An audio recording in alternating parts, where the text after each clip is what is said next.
ભરૂચ શહેરના રાજપૂત છાત્રાલય ખાતે અસ્મિતા રક્ષણ આંદોલન સમિતિના નેજા હેઠળ સમસ્ત ક્ષત્રિય રાજપૂત સમાજની ભરૂચ જિલ્લા મહિલા પાંખની 14 ક્ષત્રિયાણીઓએ રૂપાલા વિરુદ્ધ પ્રતિક ઉપવાસ આંદોલન શરૂ કર્યું છે।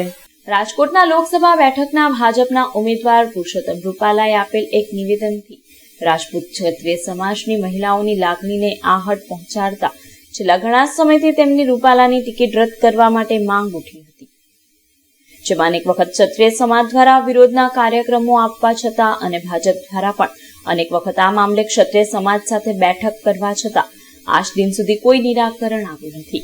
ત્યારે ક્ષત્રિય સમાજ દ્વારા આ લડાઈને અસ્મિતાના રક્ષણની લડાઈ સાથે રૂપાલાની ઉમેદવારી રદ ન થતા હવે ક્ષત્રિય સમાજે બહિષ્કાર શરૂ કર્યો છે। ભૂતકાળમાં ક્ષત્રિય સમાજની 2000થી વધુ મહિલાઓએ વડાપ્રધાનને પણ પોસ્ટ કાર્ડ લખી પુરુષોત્તમ રૂપાલાની ટિકિટ રદ કરવાની માંગ કરી હતી। ત્યારે આજે ભરૂચની રાજપૂત છાત્રાલય ખાતે ભરૂચ જિલ્લા મહિલા પાંખની 14 બહેનો દ્વારા પ્રતિક ઉપવાસ આંદોલન છેડ્યું છે। રોજે રોજ વિવિધ વિરોધ કાર્યક્રમ સાથે આજે હનુમાન જયંતિએ પ્રતિક ઉપવાસ ઉપર બેસેલ ક્ષત્રિયાણી બહેનોએ હનુમાનજીના પાઠ યોજી વિરોધ દર્શાવ્યો હતો। આજે અમે અહીંયા રાજપૂત સમાજની અંદર અમારા સંકલન સમિતિના જે આયોજકોએ નક્કી કર્યું છે એ પ્રમાણે અમે આજે પ્રતિક ઉપવાસ પર બેઠા છે બહેનો, ને ઇલેક્શનના ડેટ સુધી અમે બેસીશું। આ લડાઈ અમારી ખુદની આત્મસન્માન સાચવવાની છે। અમે બીજા કોઈ હેતુ માટે અહીંયા બેઠા નથી। અમે જેમ બધાના માતા દીકરી અને ગૌરક્ષા માટે પંકાયેલા છે, તો અમે ખુદના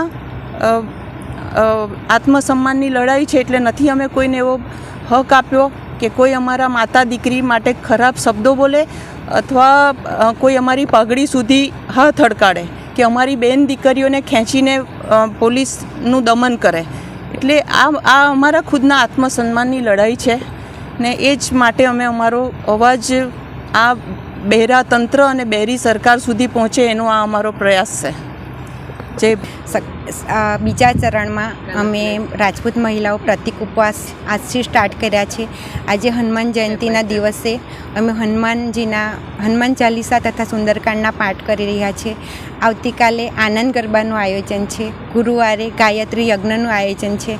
બસ આ રીતે અમે ભજન કીર્તન પાઠ અને હવનથી ભગવાન અત્યારની સરકારને સદબુદ્ધિ આપે અને બહેન દીકરીઓના સન્માન માટે જે અવાજ ઉઠાવી રહ્યા છે એ અવાજ એમના સુધી પહોંચે એ જ છે। આ લડાઈ અમારે કોઈ પણ સમાજ વિરુદ્ધ નથી, એક લેડીઝના આત્મસન્માન વિશેની છે। જે રીતે રઘુવંશના અમે રાજા રામના રઘુવંશી ક્ષત્રિયો છે, હનુમાનજીએ જે રીતે સીતાજીની રક્ષા કરી હતી એ જ રીતે હનુમાનજીને પ્રાર્થના કરીએ કે અમારા બહેન દીકરીઓ માટેના જે ટિપ્પણી થઈ છે એ વિરુદ્ધ અમે અવાજ ઉઠાવી રહ્યા છીએ। ત્યારે રાવણને લીધે આખી લંકાનો નાશ થયો, એ રીતે રૂપાલાને લીધે આખી ભાજપનો નાશ થવા જઈ રહ્યો છે। તો અમે આ વિરોધથી સરકાર સામે અમારો અવાજ પહોંચાડી રહ્યા છીએ।